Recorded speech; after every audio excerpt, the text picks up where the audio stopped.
I've been excited to sort of try to bring this one in because when I think about when you say like nothingness or when you talk about void not existing or just you're encapsulating everything in your paper and but it's so reflective of that missing part. It's reflective of what Nano talks about. And then Alex, like when you talk about infinite negative potential, to me, like I think that the translation of these ideas need to be put in a row so that we understand that they equivocate each other, or try to find an equivocation between this infinite zero potential and this because you're using proof by contradiction to prove that there is no nothingness, but that in itself is just such a clean way of reflecting on its face how obvious that nothingness or the boundary or whatever it is that Nano talks about is there somehow. So yours is necessary. Do you see what I mean? So I just think that my world, the way the most important thing I could say, if I could reduce everything to one mission statement, is reconciliation and this idea that we cannot arrive at a synthesis without one of the two aspects of, because we do require duality to achieve synthesis. So if you say there's no existence, that's the Eastern Buddhistic view, then we'll never arrive at the synthesis. If we say that there's no nothingness, so if you see what I mean, it's like you're removing one leg, and how are you gonna? I mean, if you remove one leg, then you're stuck with only two things. You'll never truly be able to understand what those two things are. So I think that the four of us have like an expertise where we've arrived at a very pure distillation from the mathematical point of view, from the logical point of view, and then from this sort of supra-logical point of view. And that they can be equivocated, I believe, or at least there's a possibility for us to do it. Yeah, you even see it in different ways, just in um like like basic propositional logic. Like you have like A and B. We have A is an axiom and you have B, but in combining them, you have to account for the operator and. Like there's always going to be, if there's a relationship between any two pieces, you also have to account for how they relate. And so that's not the same thing as like this void or nothingness or boundary, but the kind of same principle that's easier to talk about, where like it's very easy to like see the two axioms and then ignore the context, basically. I don't know if that was helpful. Absolutely. I mean, like um, that. Well, you've basically rendered simple what I said in so many words. So, because like, Remind sorry, go it, ahead. Go ahead. I was just gonna say, it reminds me. I'm just trying to remember the exact wording. It reminds me of, oh, what's his name? Ian McGilchrist. He talks a lot about the two hemispheres of the brain and the different ways that they process the world. I'm just trying to remember the phrasing. So there's two ways of evaluating that he talks about. One of them is exclusive, to do with or, like one or the other. I can't remember exactly how he phrases it though. And then the other one is, an inclusive or integrative one, which is like a sort of and but. And he has this brilliant way of expressing it, but I'm gonna butcher it just for the sake of getting it out because I can't remember exactly how he says it. But it's something like, we don't need like or or and, basically. What we need is or and basically. So it's sort of integrating these two kind of opposed conceptions, where one obviously tries to sort of unify and the other one tries to sort of split apart and break down. But obviously your brain has both hemispheres, is both of those things, and so there's a sense in which those two things have to be included together. And that you need, to include, I guess, both of those perspectives, even though they tend to kind of be very polarized against the conclusions of the other way of looking at the world. Yeah, that's very well put, and I think that the people who hold a dialectic understanding of reality, so it's both and or, so that I think that it's up to us to have to convince those who say no, it's just or. Like those who are in the camp of the law of non-contradiction don't have anything to prove. It's for us to prove that there is a reason to include this other view, that it's both and or. And so I think one of the ways that I do that is I try to ask people like, so I think those who believe in the law of non-contradiction and in material reductionism and logic and maths, they usually, I think, like if you ask the question, where does logic, like how do you test logic? And that's where we see Gödel's incompleteness, right? Like we'll never have a proof for certain truths. At that point, I think you start to have to rely on this idea that there is an a priori knowledge, that logic is a priori, and that's where the fundamental kind of ground is accepted for those who have that worldview. They say, well, you know what, it's a priori. There's no necessity to prove it. At that point, I would say, in order to convince them, or at least open their minds to the idea that it is possible to have this boundary or nothingness that we discuss in dialetheism, well, a priori is this idea that it is not required to have any empirical proof for something because it's like baked into everything, right? Well, what is more a priori, and this is strange because I think with void or nothingness, it is the only object or concept that can be more a priori than anything else, because it literally, not only it does not require any physical proof, but it doesn't not even require you, because that's the whole condition of nothingness, is that you are not required in order for it to exist. That's how fundamentally a priori it is, which is so strange that it is more a priori than anything else. So if there's something we can use that we share as and that we value on both sides of the fence, that perhaps we can start to come together and fit the two pieces together, right? If we both value this idea of a priori knowledge that justifies a truth, well then, yeah, there's nothing more a priori than void.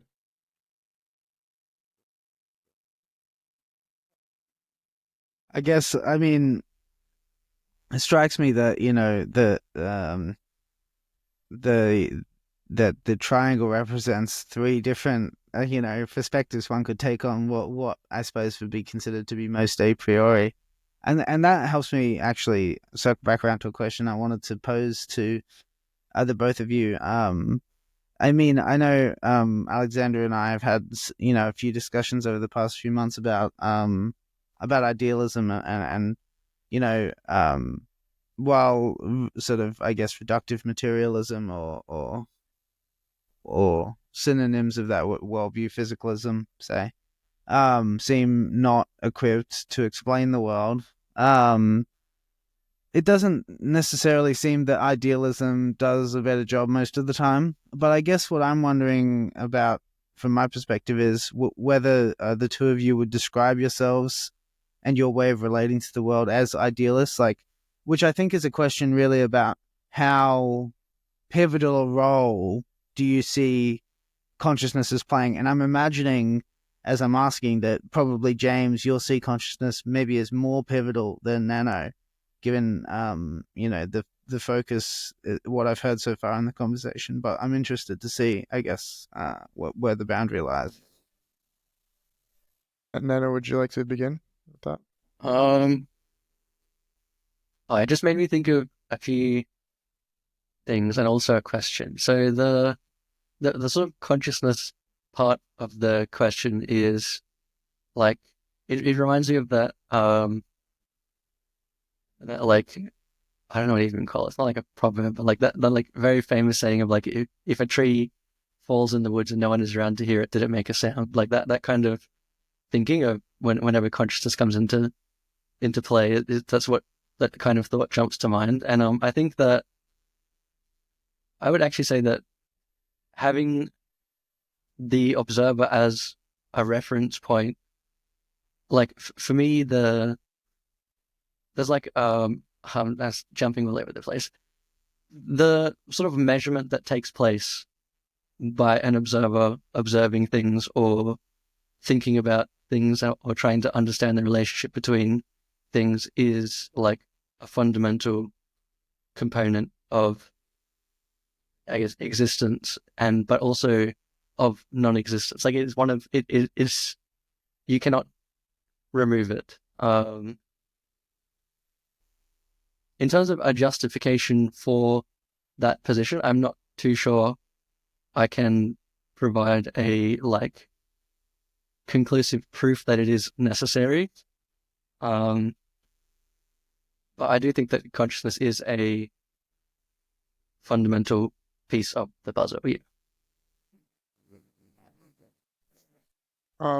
You mentioned a couple different things there. So you mentioned physicalists in contrast to perhaps idealists, and whether we consider ourselves idealists or not. I'd have to ask what you mean by idealism, because an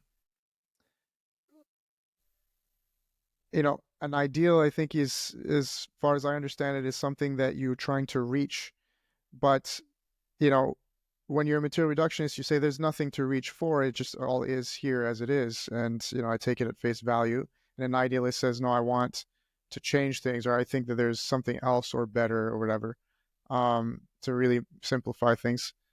And in that way, I don't see their need for idealism in a way, because I see that the way that I see things that are non-material, they're more consciousness based. To answer your question, yes, I do think that it is pivotal. There's no need for idealism. I've already have the result that I want, right? Like, or that I believe is. Yeah, so the sense of idealism that I was appealing to is a sense of consciousness as being the fundamental substance of reality, something like that. So the usual thought, I think, is something like, this thing we call matter out there, right, is just the interiority of some cosmic mind. And we're like little pieces in a cosmic mind, and what we call matter, the material universe, is like processes within some universal mind of some. Yeah, I like that idea. I think it's a good way to, I've echoed that in poems and stuff like that I've written. But at the end of the day, the problem is, you know, you still have to describe what consciousness is, which is why I say, like, it's more of an important thing for people on my side of the fence to justify or prove or articulate what we mean when we say consciousness, because we're the ones saying it is what's fundamental.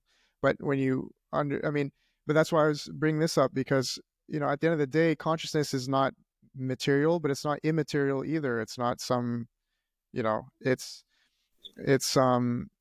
that which goes beyond all articulation and distinction. So the fundamental substrate of reality, I don't think, can be reduced to material, physical, logic, math, or even consciousness or void. It cannot be reduced to any symbol that we attach, because we immediately begin to reduce its purity, or whatever, however you want to look at it.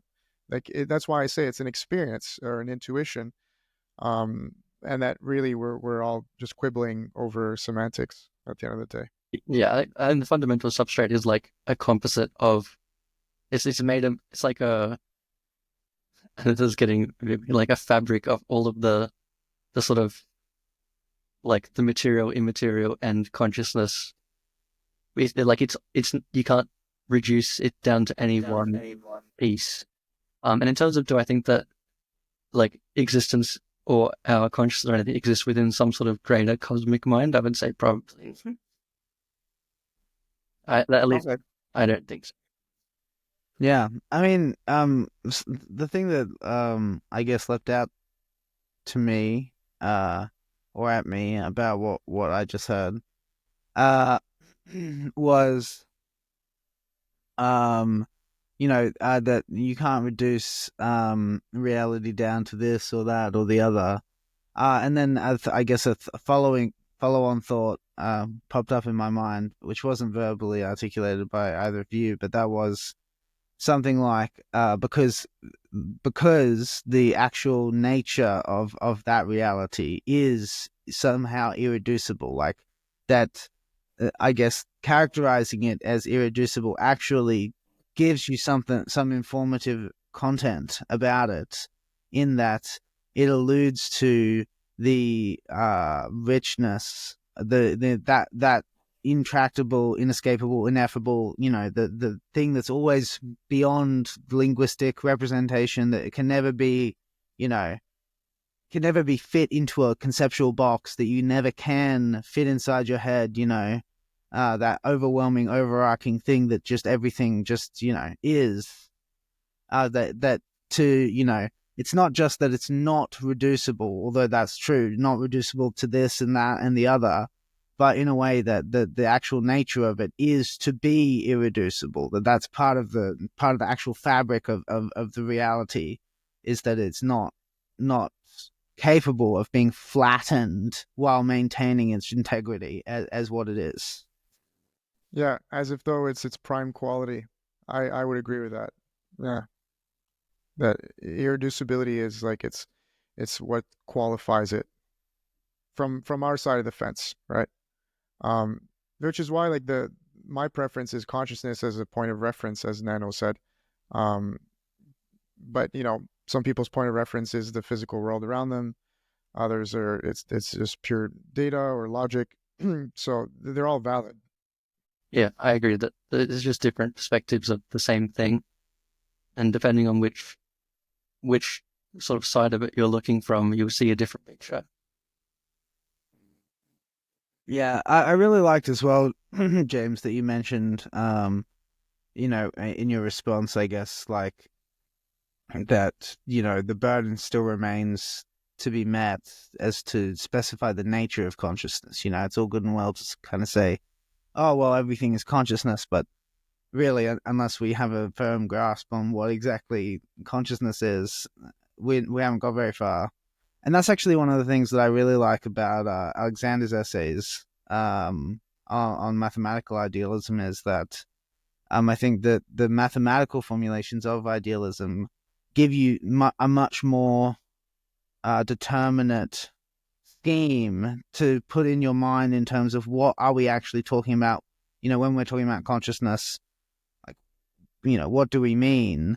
Because I think mathematics is I think it's a touchstone where, on the one hand, it's this conceptual representation, it's in every sense invented.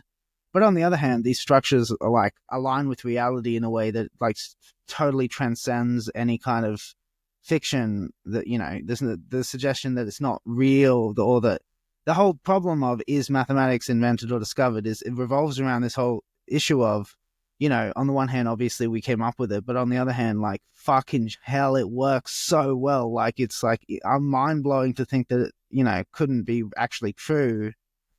And I think that gives us because it's like, on the one hand, it's this mental representation, but on the other hand, it seems structural to reality. And so having mathematics as that central part of the conceptualization of idealism, I think, makes it a lot more tractable for discussions. Absolutely, yeah. I think it's almost for the case of mathematics, and I think I might be trying a little bit of a tangent here, but I think it's kind of both. So like it is sort of part of the fundamental thing, but it's not. It's like it forms a similar role as language, I guess, where like it's a map in it, and I use that in like the actual traditional sense of like drawing a physical map. Like you're mapping out the physical world as you like draw on this map, but the map itself is made of physical material. And so like, but then when you start to run into problems with trying to use this sort of mapping system, is that like if you want to map out everything, well then you also need to map out your map, and then you kind of end up with an infinite regress, kind of like like we did with the screen share earlier, how it just goes off into infinity, where you've got like the map that has the map that has the map, and because the map must exist physically in the case of this example, there are certain parts that it will just never be able to map. Yeah. Have you read Jean Baudrillard, Nano? He wrote a book called Simulations and Simulacra, I think in the 80s or 90s. He was a French philosopher, and it's actually what inspired the Matrix films. The Wachowskis had read his book, and then they actually even included it in the film. In the first scene with Neo, he opens a hollowed out book, and it's simulation simulacra. So it talks about how the map is not the the territory, and all these, pretty much what you're discussing. It's just brilliant, Yeah. mind-boggling book. Yeah. At the same time, the map is the territory. Yeah, well, The map is a I mean, piece of the territory. there it is. There it is. I mean, from what it is mapped, it is the territory, but but you can at some point, because it is infinite, or there's a quality of it to it that's infinite in nature, that wherever you stop, you can't say that's the map of the entire territory. So Yeah. I would completely agree. Like, oftentimes I find myself saying, well, it's both. It is and it isn't. I say that a lot, and I think what you just said kind of reflects that very well. Um, Man, can I just say, guys, I love this. I'm having a really good time. It's nice to be talking to you, Aussies, and discussing these ideas. I don't get to do this that often because it's a very niche kind of activity, and my goal is to render human that which is super abstract. I'm a pragmatic kind of person at the end of the day, and I've always sought to, yeah, concretize these abstract ideas, and like, well, how does it impact me at the very end of the day? And this is why I shared some personal stuff in the Grand Priest interview, about suicide and all that kind of stuff, just because I think what we're discussing does matter. I mean, it does. It is emotional. It is a human thing, and I want to take philosophy out of the ivory tower and make it a real kind of relationship type human activity thing. I'm coming at it So, from a similar but different perspective, where I think that this kind of exploration is meaningful to me, and I do get a lot of joy out of doing it. But I also don't think that completely mapping it out is actually even possible. But it is fun to try. I guess I'm sort of, as an overall philosophical viewpoint, I'm probably leaning towards something like absurdism. But despite the fact that I think it's an impossible task, I think that it is still one worth undertaking. absurdism. It's interesting. I was an absurdist for a long time, and I kind of now I just metaphysically speaking, I guess I like to create my own term. I'm a paradoxist, which is very similar. But I'm curious about. So you brought something up. Almost, did I lose the question? Um, yeah, whether it was meaningful to you or not to map out the whole territory and to keep trying. Have you read Carl Jung's Pleroma? Or sorry, the And Seven Sermons of the Dead is the no, no? just Okay. He has that question a probably was always going to be, and almost always going to be no, for someone who is interested in yeah. philosophy and read very little books on the topic. I just Okay, that's fantastic. Okay, so Nano, I very much admire that, and I think that it demonstrates a lot of character. And I'm sort of patting myself on the back too, because I hadn't read philosophy until I was 27, and I wanted to arrive at ideas myself first. I didn't want to infect myself with other people's. So you did the same thing, which is, I think, amazing.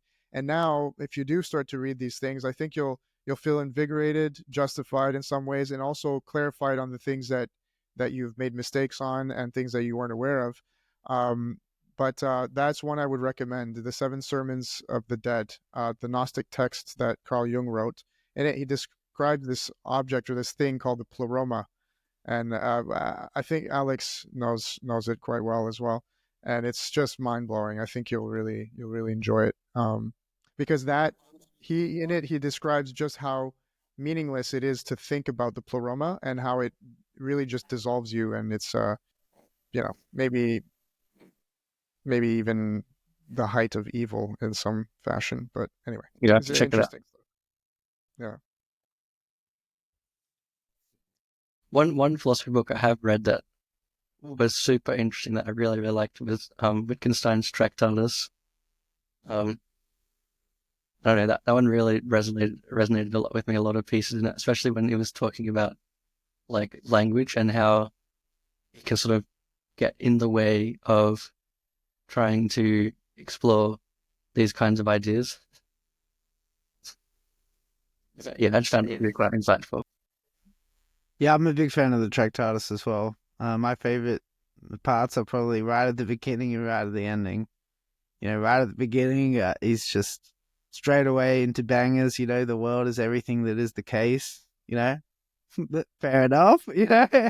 And then ends with whereof one cannot speak, thereof one ought to remain silent. Amazing. Just yeah. Yeah, I like that. That's I said something similar in a poem once that um we should speak when we are required to be man, and be silent when we wish to be God, or something along those lines. Um so I think, like, because we have the experience of being both man and God in that sense, or, when you meditate, or you're in perfect stillness and you feel existential, right? Like everything is you and you are everything. That is tantamount to being God, or the universal self, or however you want to use a non egoistic term. But it's just one other reason that helps us justify that, hey, maybe we shouldn't discount these things. Like, what does it mean to feel existential? Like, you've expanded yourself to being everything, or to being the entire territory that you normally try to map out, instead of just mapping it. Like, I mean, that experience is so meaningful and has a lot of bearing into our lives, that we can't just dismiss it as if though it's just some illusion of the brain. I mean, that's what I like about Chalmers, right? The hard problem of consciousness. I think he's right on that. That just brought what you're talking about brought to my mind the quote by Nietzsche, quotation that he wrote down after one of his mystical experiences, and it's 6,000 feet above men and time. It's just his way of notating that experience of that expanded state of consciousness, of feeling like you've seen through and touched something that other men never do or never can, or something like that. Hmm. I like that. I love Nietzsche. I've read a lot of his books, but I haven't come across that one, so I'm gonna have to check that out. That's a great quote. Now, Matthew, I'm going to take the opportunity here to ask, like, because I know you've experienced a lot of psychedelics experiences, if I'm correct. Um, like, from my point of view, I'm curious how someone who has that much experience in as a psychonaut, if you will, can come up with a very logical view, and I mean standard classical logic view of the world. It seems to me like that would, because usually it's the opposite. People think, oh, you know what, all there is the world, and that's it. I'm going to die, and that's the end of it. And then they take ayahuasca or mushrooms, or Ebo. What do you call that? Not Ebo. Well, any of the psychedelics that Bufo, I think is what I was trying to say. Then they switch completely, and they become more esoteric, and they kind of throw logic to the wind. But it I'm seems to very have been the sure. opposite. Curious about that. Yeah. No, it's interesting. I mean, when I first started using psychedelics, certainly there was a feeling of expanding horizons and considering things that I'd never thought possible before. I think it just partly comes down to how I ended up using them. So, you know, one of the things that I used LSD especially for was to do some of this hard work, basically trying to drill down into what it really is the essential nature of reality for a couple of reasons. One of them is it creates thought loops, so really short loops. You can't think more complicated ideas, you know, you can kind of just really only go over the basics while you're really tripping, which is very useful for going over and over and making sure you're not making an error with something. You know, it allows you to be very confident that you're definitely sure you've checked this. And also it tends to dissolve a lot of your preconceptions about the nature of the world, you know, so things that usually seem very obvious to you suddenly seem much more questionable, and you're able to kind of go, okay, well, what if that wasn't true? You know, what would the world be like? And so I think what I ended up focusing a lot of my time on psychedelics on is trying to generate ideas about the nature of the world, and then very harshly culling anything that didn't meet, you know, pass the muster or whatever you might, you know. And during that time when I did a lot of psychedelics, I ended up developing a few delusions as well that also had to be sort of weeded out, you know, over time as I kind of, worked my way through the complex of ideas that I'd come up with. So I guess that's a lot of the focus then was on trying to bring back, I guess, the insight. So I was like, oh, I've really found something here, you know, which is something I don't think everybody does. I think a lot of the time on psychedelics, what your experiences reveal to you have much more to do with the unconscious structure of your own mind than the deep nature of reality. And I think a lot of people get confused about those experiences and think that they've had revelations about the deep nature of reality, when really the revelations are much more pertinent to who and what they are like, essentially. That answers my question.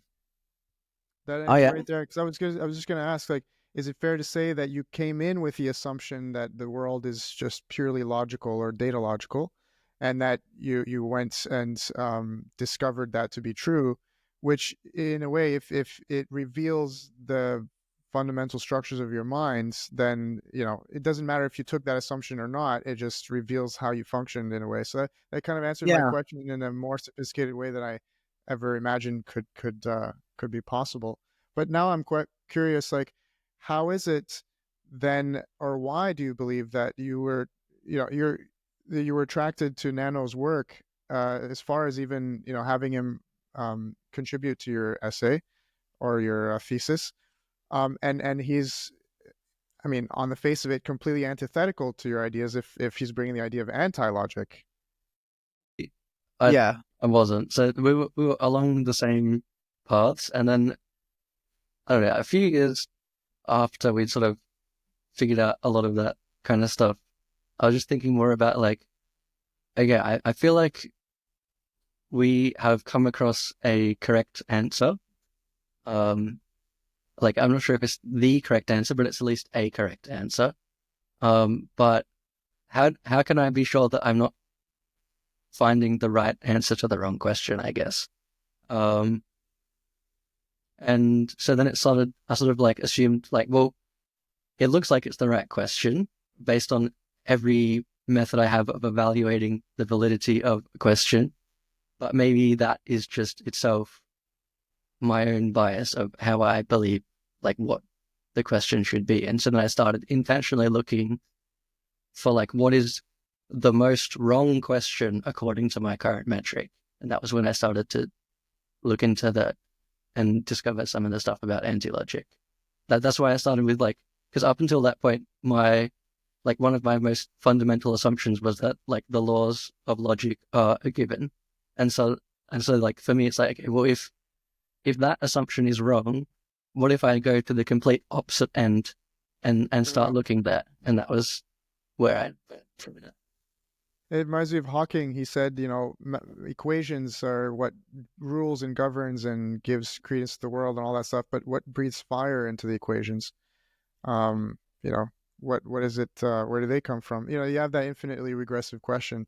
But it's kind of cool that you did that, like consciously. You say, "Oh, I want to question logic and my fundamental assumption about it." Yeah. Yeah, but I did have the sort of key that led me to wonder what if I was asking the wrong questions, is that once we had sort of come to some conclusions and like talked about dim theory and stuff, I still had this piece that I couldn't put in the puzzle, which was paradoxes. Like they just don't fit. But I can see them. Like I can see that there is a piece here, but it just doesn't fit into the puzzle, and the picture is finished. So like it felt like I've made the wrong picture.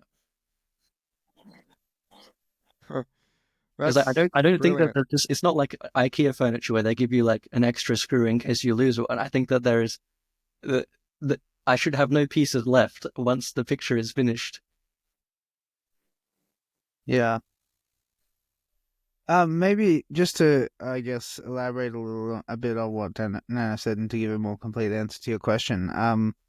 I wasn't, so to speak, drawn to Nano's work. I mean, when Nano and I first did this work on DM theory, we discovered philosophy together. In fact, we found nothing. I recall when we were first doing it, I used to say to Nano and a couple of our other friends, what we are doing, this is philosophy. And then they would be like, nah, man, we're just getting high and talking shit about, about random shit. And I'm like, nah, man, like some of these questions that we've like been working on, these are like big, important questions that people spend years on and write books about and all of that. So, and a big part of it was, like you asked, did I go into it with this idea that reality was logical? The funny thing is actually that when I went into it, part of the puzzle that motivated me was I've always been an atheist, so I don't believe that there was a creator who made the universe. But then but I'd never really bothered to think about how the universe came to be because it just is. And, I'm just here and plodding along and all of that. So, during this period of time, I was quite, experiencing a lot of existential anxiety. I was depressed, I was suicidal. So I was thinking a lot about these questions, and I realized that actually, like, in the absence of a god or some reason for there to be things, surely there shouldn't be anything. Like, what the fuck is going on here? This is so weird, really, was my thought. Like, it's absurd in a way. Like, why would there be, what the hell, and that's really what so I just took it for granted for a lot of the early investigation that the world just was absurd in that way, in that it didn't have a reason, and we had to, I guess, cope or figure out what to do with that. And the like for me, the impetus of really diving into the stuff on DM theory was, funnily enough, what I wanted to do was I wanted to prove that my understanding of existence was complete enough that I would be justified in killing myself. That's actually what I wanted to do. It was because I was like, oh, man, I'm fucking out of here, but I don't want my smart friends thinking I'm making a dumb decision. So what I'll do is I'll prove it. I'll prove that I'm right to kill myself, Yeah. And then, we spent months going through this problem. And at some point during the process of going through it, we found something that I wasn't expecting to find, basically. And I was like, oh, this actually changes things. Maybe we can make sense of things with this. And we tried and it worked, which was astonishing because, how can you just come up with something? You're like, okay, what about this? And then you try it, and you're like, at every step of this process, you're like, fuck, that actually makes sense. And then that, and that, and it's, it's mind blowing. And I had a lot of difficulty wrapping my mind around what Nano said about, it's a correct answer. I had a lot of difficulty even believing that, because who can come up with a correct answer? It's just astonishing. It's But crazy. We have the same origin story, the exact same one. I was 18 when I went through the infinite regress experience, where I'm like, man, I'm depressed. What am I gonna do? Why go to school? Why go take a job for society? Why do this? Why do that? Why any of it? Like to the final question, like why is there something rather than nothing? And if I wasn't gonna come up with an answer that I could justify my own suicide, it's the same thing, and it justifies what I was trying to say earlier, that it is human and these ideas do matter. And when I speak to guys like Graham Priest, who's like, authority, has like, weight of experience and credibility behind him, I do think it's important for him to know, like, these ideas are a matter of life and death for a lot of people. So, to speak to and to have you guys share these kinds of personal experiences is very, it's lovely, and I think that it's important. And even in my Infinity Limited video for the Pace One contest, I at the very end, I put that I ask, well, what's the most important question, versus the more meaningful one? Like, yeah, why is there something rather than nothing is the biggest philosophical question, but it's not the most important. The most important is the one posed by Camus, which is whether or not one should commit suicide. And it's kind of ironic how extremely rigorously logical that, I don't know why the people like ourselves reach towards logic. I think when you're an atheist, it's the only thing you can go to. Because I was atheist as well, and everything, and then absurdist for a long time, and then I did try to kill myself, and it was only after that ideas started revealing themselves to me, like a philosophy sort of emerged, and I actually then went into the process of building my own worldview, and then that justified staying alive for it. But so it's kind of it's great to share that experience with other people, and at the end of the day, it leaves me to asking you, like, how much do you speak of purpose? Or because in your paper you don't really speak of it, but my whole drive was absolute purpose. There's relative purpose, but I wanted to know absolute purpose. And that was, I wasn't going to stop until I understood absolute purpose for myself, so I could get absolute meaning and just live my life. And it was very, very rough to live without purpose or meaning for so many years. And now I believe I have a handle on it. I have a very meaningful life. I believe I have an understanding of what absolute purpose is. So, like, it's not in your paper. So how do you yeah, view purpose? I mean, it is actually covered a little bit in the discussion. But so the question of the meaning of life, that is, so this is that's one of the, I guess, tests that I would put to a theory of everything. Like, what does it give a sensible answer to this question that makes, like, that not only makes sense given the question, like it's a good answer, but also actually seems aligned with the content of the theory, say. And so, like, early on, this was one of those things that for me was like, oh, like, it was like it's part of the thing that's so astonishing is that when we came across DM theory, like, a lot of things started making a lot more sense to me. So one of them is, say, the meaning of life, right? So my, I guess, conceptualization of the universe through the lens of DM theory, has it that this world of ours is not uniquely actual, but is one of many possibilities, basically.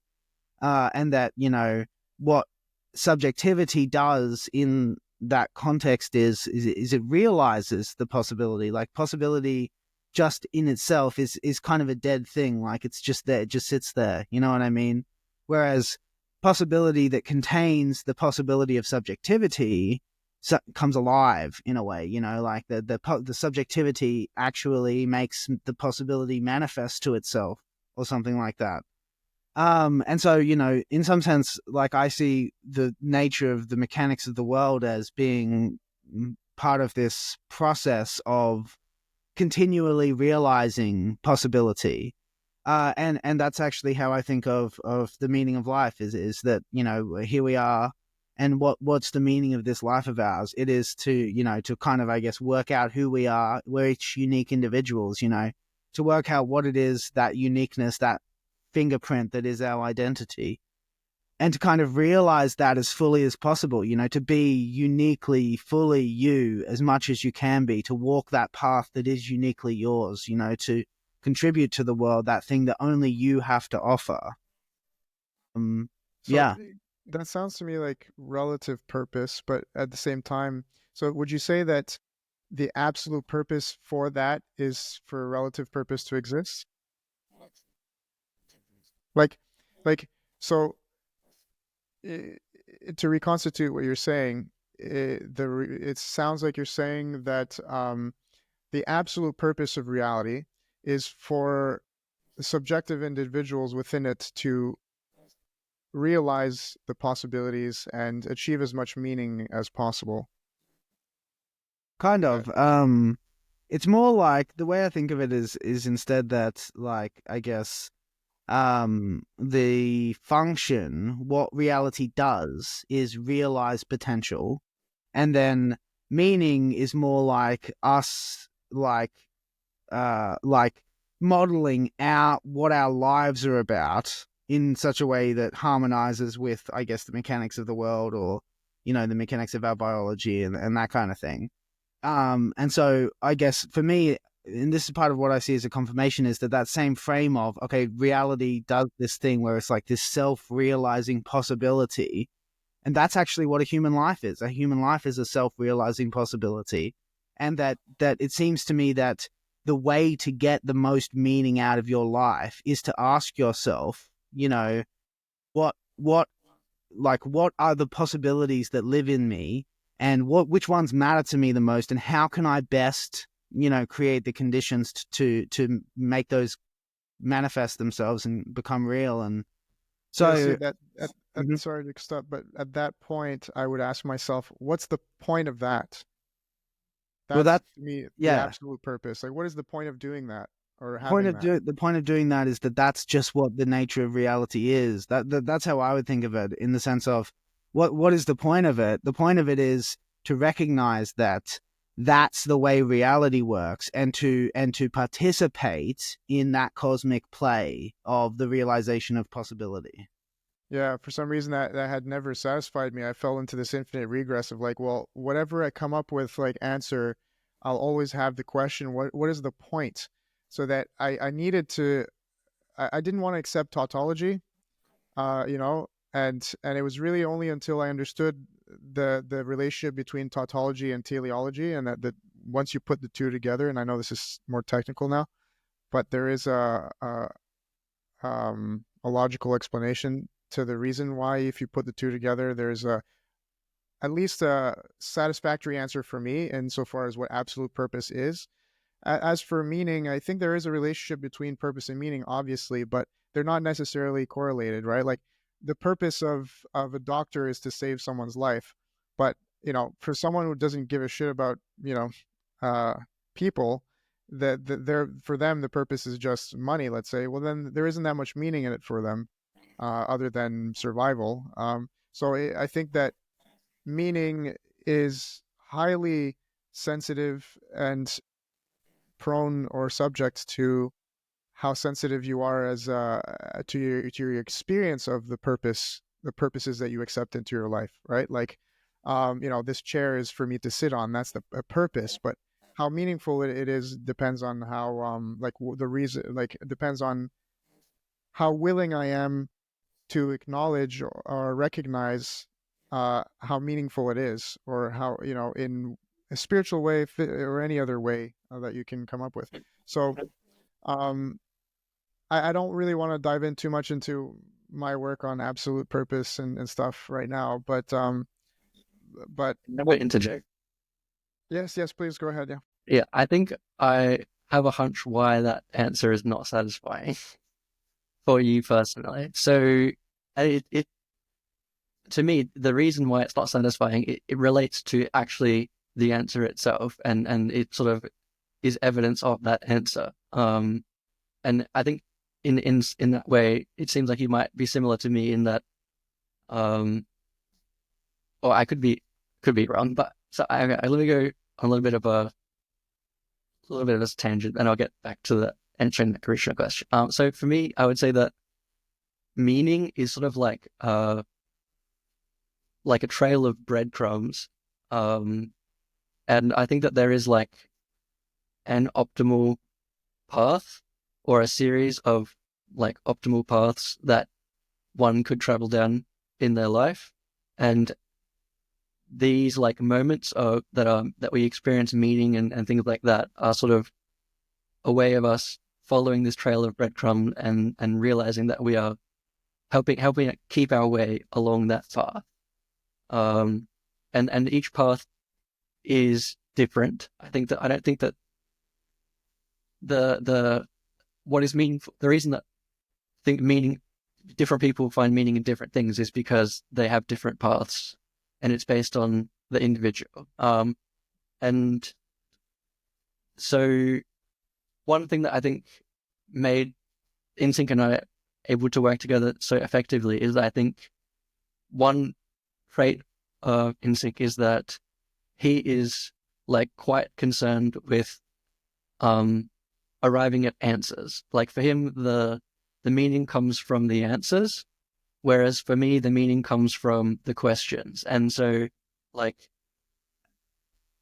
while we worked together, I found that InSync was often like quite heavily focused on fine tuning and dialing in on arriving at answers to the questions that we already had. Whereas for me,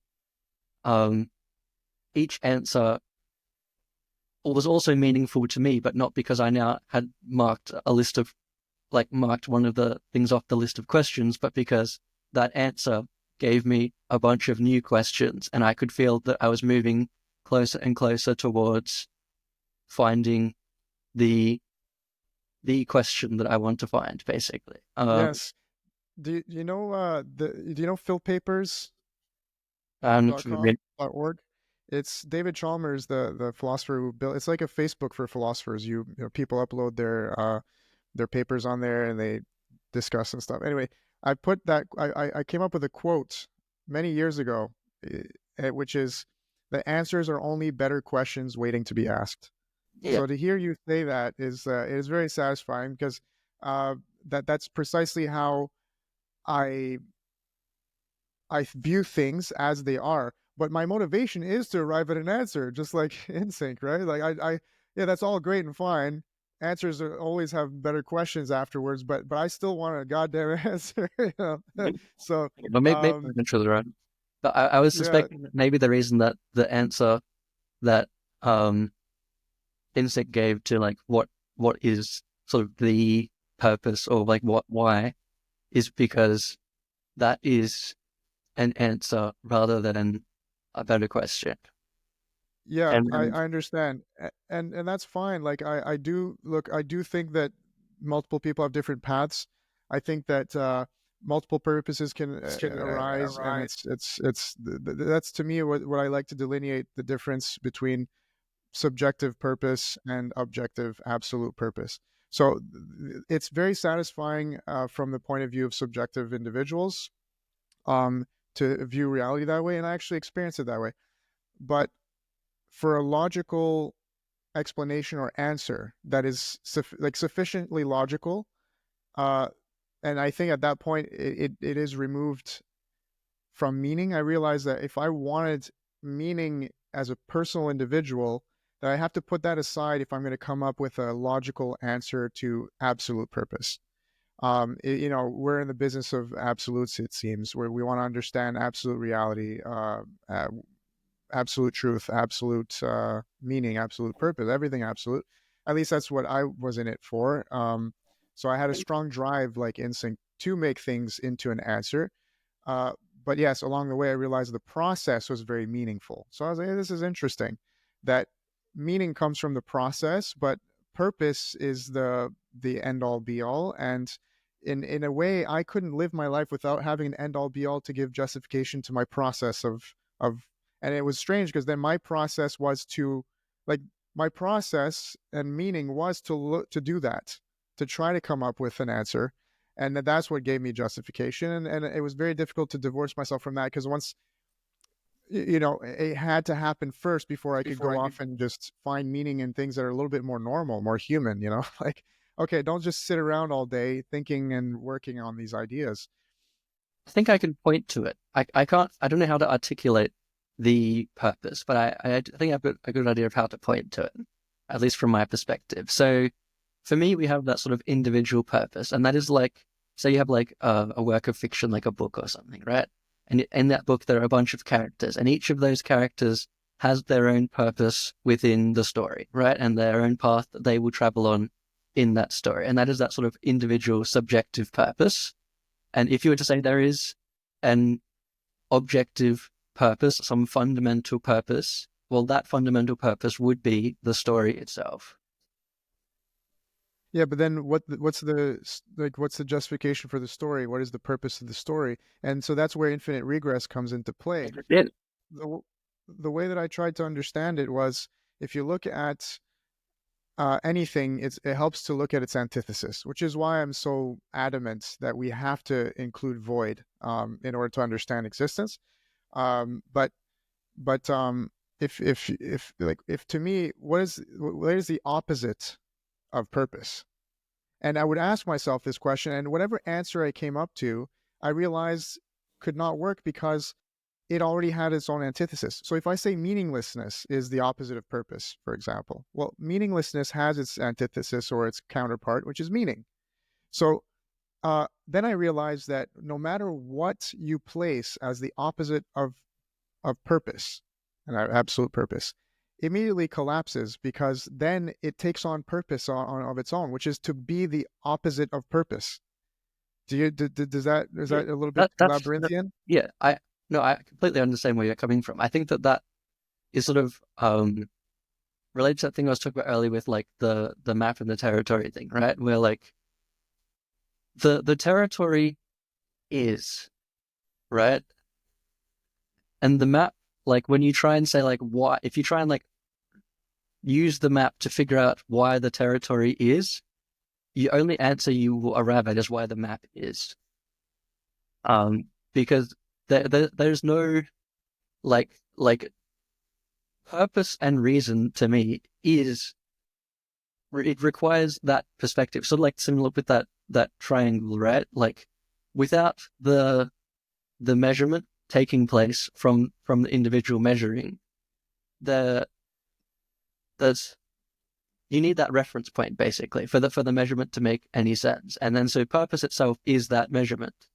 And so without sort of that subject to make the measurement, there is no like you need that other reference point. And so that's why like you can't come up with some ultimate purpose that is devoid of the individuals. It is the collective story of all of the individual purposes. Yeah, I think that's what InSync pretty much stated, and I that's the way that things ended up being in my mind, and I accepted, which is that absolute purpose exists as a way to create individual purpose, as a way to make that possible. So it's like a function more than it is an end. So I think that's the only difference that maybe in how we articulate. No, I think you put your finger on it there in terms of it being a function more than an end. And I kind of wanted to go down this road earlier, because it sort of came up when you were talking about a chair,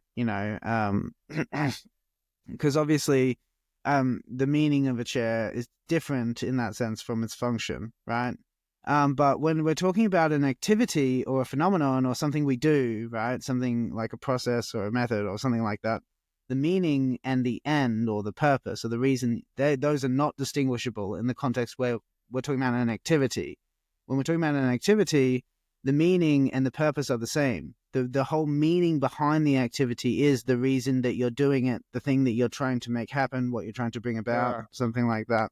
That's brilliant. That reminds me of children, right? Like everything is intrinsically meaningful, no matter what the purpose is. They take on, to them, it doesn't matter what they're doing as an activity. It's just meaningful intrinsically. and purpose doesn't come into play as a matter of trying to understand why they're doing what they're doing. Yeah. They don't ask that. That's Yeah. very well said. Yeah. I would love to I think get more into the question of meaning and purpose, and because I have more to say about it, and in terms of, I guess, like my own, like what I think about that. Actually, a lot of my thoughts on that subject are not connected to DM theory, but actually connected to my work on synchronicity. And that plays a much bigger role in DM theory gave me like a very broad strokes sort of, I guess, picture frame that was good enough for me to like start filling in the details in terms of living my life, basically. But synchronicity, I think, has played a much bigger role in terms of actually guiding me on some of those major details, in terms of determining the characteristic course, that path, my path, in terms of finding that, and I guess the purpose of my personal life and that kind of thing is a lot more wrapped up with synchronicity, and which I would love to talk about. I'd love to get into that and kind of explore that more with both of you guys. It's an absolutely different question. Yeah, and I think that conversation would probably be, at least sort of an hour long, probably, and we're kind of coming up on. We should start wrapping it up soon, I think. But Yeah, I think it yeah, does merit its own conversation. Yeah, I think it was a natural segue because I mean, once we've articulated clearly what paradox and nothingness has to do in relevance to reality and fundamental truth and all that, the next question is, yeah, purpose and meaning. It seems like. So I think that is a good way to end things. Yeah, but more particularly, I would like to get into this synchronicity thing, get to know more about it too. yeah, absolutely, yeah. And one last thing, say to James specifically, is that it seems to me that your path, your source of meaning, your trail of breadcrumbs to follow is searching for that objective, like, purpose. And so I think that is why, like, to me, I don't like see it as a thing which even exists, but I don't think that makes it like any less real to someone for whose it is their purpose, if that makes sense.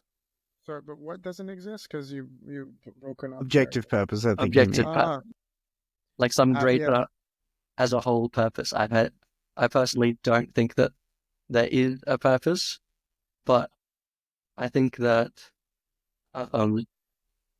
searching for such a purpose, I could definitely see that being someone's individual purpose. And I guess to me, that is obviously being biased. And that's sort of what I was saying before about like how I think that like this sort of philosophical exploration to me is like something, a impossible task, but still a task worth undertaking.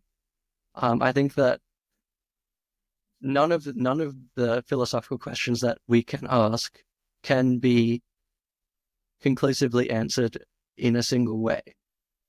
Like you cannot have one answer that makes every other answer impossible without the assumptions that led to that answer. And so I don't know. I don't know if I'm also Can I before I lose mine? Here's a good example of why I'm a paradoxist, and it's funny because I was on your side of the fence before. Now I'm on Matthew's side of the fence, and I think that both can be true. That there is the possibility that objective absolute purpose exists and that it doesn't exist. So if that, I'm on one side of the fence where I experience the world as a matter of intrinsic meaning and I just need to keep my sensitivity to it, then there is an absolute purpose because, like I said, its function. It is a function, not an end, and that's what its purpose is: to be around, to allow me to have that capability to be sensitive to meaning. But if I'm on the other side of the fence, like when I was an absurdist, then yes, I would say, well, it's absurd. There is no such thing as absolute purpose because then it collapses logically. Whatever is the antithesis of absolute purpose takes on purpose, and therefore it's just not an object that exists or that. So that is the beginning of the conversation of an infinite regress squared, which is an idea in my work that I will also want to continue working Yeah. on with you guys. I actually started that with Cryo Shakespeare in the Discord community, and it's called Mirology, right? The study of the whole and its parts. And I think that it is very tied to mirology. This idea of infinite regress, that I'm always stepping outside of myself to say, yes, you're correct in that, and that it's both. And that's what's so paradoxical about it, that it's both, that there's an objective purpose and that there isn't. I And that that, maybe, that that's sort of what I was trying to articulate, is that what I was meaning is that, like, for me, there can't be an objective purpose, or there isn't an objective purpose. But I don't think that that is true for everyone, because I think that, similar to, that consciousness sort of triangle, well, if that is a piece of that fundamental fabric, then, and it's going to sound weird, but in a certain way, you could say that we don't even live in the same universe, because that one piece, that consciousness piece, will be different for everyone. And so in the universe in which I exist, there cannot be an objective purpose, but that is the universe in which I am that third piece of the triangle. So hopefully that means sense. it's just kind of wild that Like the physical part and the other parts of the universe is shared, but that one piece, that consciousness piece, that is a fundamental part of that existence triangle, is unique for everyone. Yeah. See, so it's kind of wild how we're both agreeing and disagreeing. It just, or that doesn't even, it's not even relevant. Agreeing isn't relevant. We just hold the same worldview or way of functioning or seeing things. And at the same time, we're just on two different tracks within that larger understanding. I don't know. It's just, do you see what I'm getting at? Yeah, There's a it's like strange, that if you put consciousness at the top of the triangle, the 2 points and that base line at the bottom is shared, but all of the measurements that we take of that will give us different results. And based on the measurements I've taken, there cannot be an objective purpose. But I don't think that that is true for everyone else, which sounds like, how can it be objective if it's different for me? But I think that it's just sort of part of that sort of paradox of how everything fits together. yeah, absolutely. And what's wild is that, so when I had when I was at that part of when the Godhead was, I guess in this case would be infinity or physics and mathematics, um, then yes, for everyone else, consciousness and nothingness and God like could exist for them, but for me it couldn't. But for some reason that flipped. Like I placed the Godhead consciousness, and ever since that happened, and I don't think it was conscious, but it just sort of happened for one reason or another. And now I do take into account that God exists, and that, and when it comes to everybody who says no, it's a material reductionist world, I'm like, yes, that is correct also. Um, so it's kind of wild. I wonder if it's possible to rotate that triangle at will. But right now, I can tell you, I haven't had more of a meaningful life than ever. And my life is like super meaningful in the last 2-3 years, and it's increasing, just based on holding the Godhead as being consciousness. So yeah, it's kind of wild. But I gotta say, it's very, very exciting to meet you guys, and to have like just I you know what I mean? It's a very lonesome kind of strange path, and I think that it's not too many people, or maybe there are, but we're just discovering it now, that there are a lot of people who have this kind of Yeah, there relationship probably to are. themselves and to reality. You know? Yeah, it's just that you don't encounter them because they're Yeah. too I busy don't just know. sitting and thinking about stuff. I think it definitely is also that it's a rare kind of breed. I know that sounds sort of elitist, but at least speaking for myself, I can just say that, um, I mean, obviously, when I was at university, it was a little bit different. You're surrounded with people who have aspirations for their lives and their intellects. But in quotidian everyday life where people are kind of set in their roles in life and they've kind of already got most of it figured out, or they think they do. I find that people who care about the kinds of things I'm invested in are exceedingly rare, and that's one of the reasons I have to find people like us online. I mean, I feel like you and me got really lucky, Chris, Yeah. you know, meeting each other the way we did, but almost all of the other people I've met who have this shared passion for the truth, or for wisdom, or however we might conceive of ourselves, uh, I've met online precisely because they're rare. They're not common in real life. They're not the kind of person you just stumble across. I wasn't meaning that I think it's a large number in terms of percentage, more just that if you take a small percentage of the population that finds these topics interesting and multiply it across 7 or 8 billion people, you end up with a lot of people. Yeah, no, that's true. But I just think that, like, so in one way, everybody is passionate about the truth of everybody. It's just that they're they're passionate about the truth that they've accepted, whereas it's more rare to find people who are very rigorous with themselves, that they say, I will not accept a truth until I've, cross-referenced and deliberated and suffered, and like, and then I'll still ask more questions, and I'll still continue to debate and to keep an open mind as to how ignorant I might possibly be, and to have that that knowledge and acceptance that this might actually just be the entirety of your life. That this is an ongoing process. That this is a little bit more what is rare, I think, because I find it is, especially in academia or in very intellectual people, who just at some point, and by necessity, you have to accept something about the nature of reality if you're going to live your life.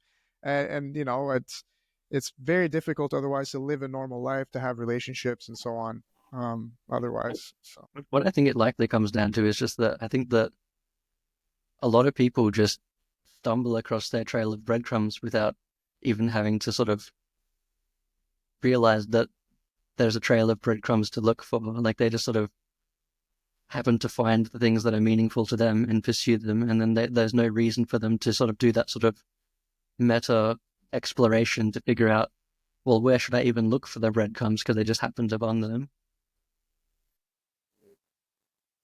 Yeah. absolutely. I mean, I definitely think that's true. I also think that there is a large population of people who don't find their breadcrumbs and end up settling into a life that is mediocre, and then that's just life. That's how they see it. That's just life. So yeah. I really enjoyed the conversation tonight, guys. Amazing topics, amazing ideas and thoughts. I'm looking forward to doing it again. And like I said, there's a few things we covered today that I'd love to get into more next time, and maybe take a fine tooth comb to. But yeah, I think we should probably end it around Yeah, here. yeah, no, it's been great. I gotta say thank you for having me on again. And Nano, it's a real pleasure to meet you. Thank you for having introduced us in sync. And Yeah, yeah. Alex.